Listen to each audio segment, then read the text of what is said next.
ये तस्वीरें छठ पूजा के स्पेशल ट्रेनों की हैं जो बिहार की जनता के लिए चलाई जा रही है। हालांकि हकीकत इन तस्वीरों में साफ नजर आती है। न जगह है न व्यवस्था। लोग ठसाठस भरी ट्रेनों में सफर करने को मजबूर हैं। ये नज़ारा एक बार फिर सरकार की व्यवस्था पर सवाल खड़ा करता है। आखिर त्योहारों की स्पेशल ट्रेनें कहाँ हैं? छठ को लेकर सरकार की व्यवस्था क्या है? हम आपको सब कुछ बताएंगे और जमीनी असलियत भी दिखाएंगे।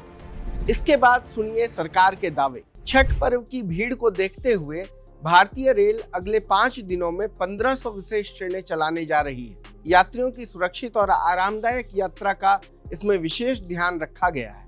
यानी हर यात्री को सुरक्षित और आराम से अपनी मंजिल तक पहुंचना चाहिए।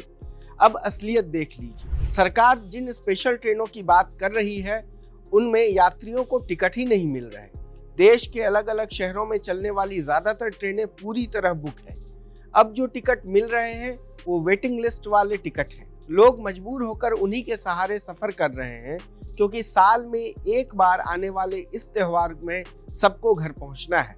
छठ पूजा पर बिहार जाने वालों की भीड़ हर साल बढ़ती है और इस साल भी हालात वही हैं।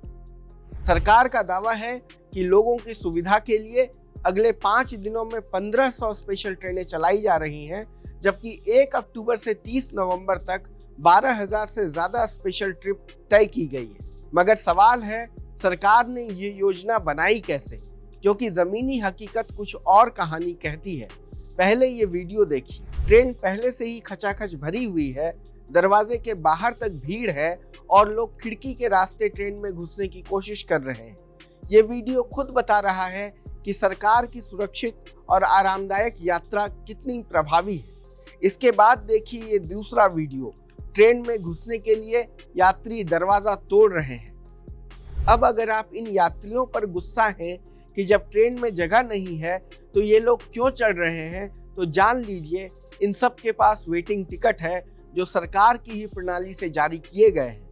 अगर रेलवे सच में अव्यवस्था रोकना चाहता है तो उसे वेटिंग लिस्ट जारी ही नहीं करनी चाहिए।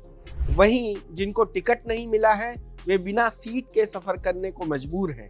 यानी ट्रेनें तो हैं लेकिन उनमें जगह नहीं।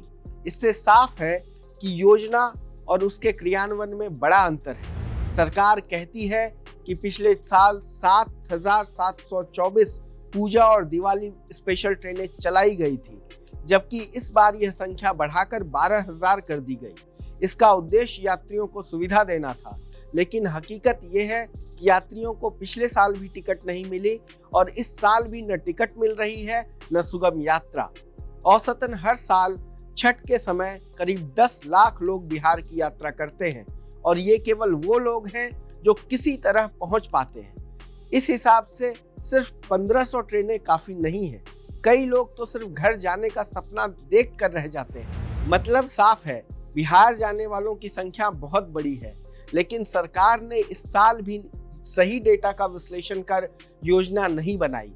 नतीजा फिर वही, लंबी कतारें, भारी भीड़, अव्यवस्था और यात्रियों की परेशानी। दिल्ली, मुंबई और दूसरे बड़े शहरों से बिहार जाने वाली ट्रेनों में टिकट मिलना लगभग असंभव हो गया है। ऑनलाइन रिजर्वेशन नामुमकिन जैसा है और जिनको टिकट मिल भी गया उन्हें स्टेशन पर भीषण भीड़ झेलनी पड़ती है। इस समय में ट्रेन में सफर करना खुद एक खतरा बना हुआ है।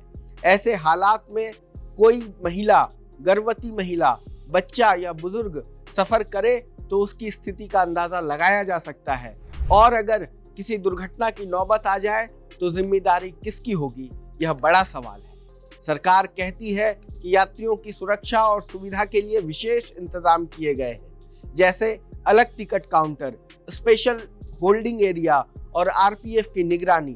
लेकिन यात्रियों की कहानियां कुछ और बताती हैं।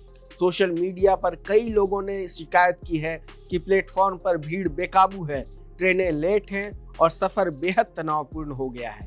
बस किसी तरह घर पहुंचना है, इसलिए सफर कर रहे हैं।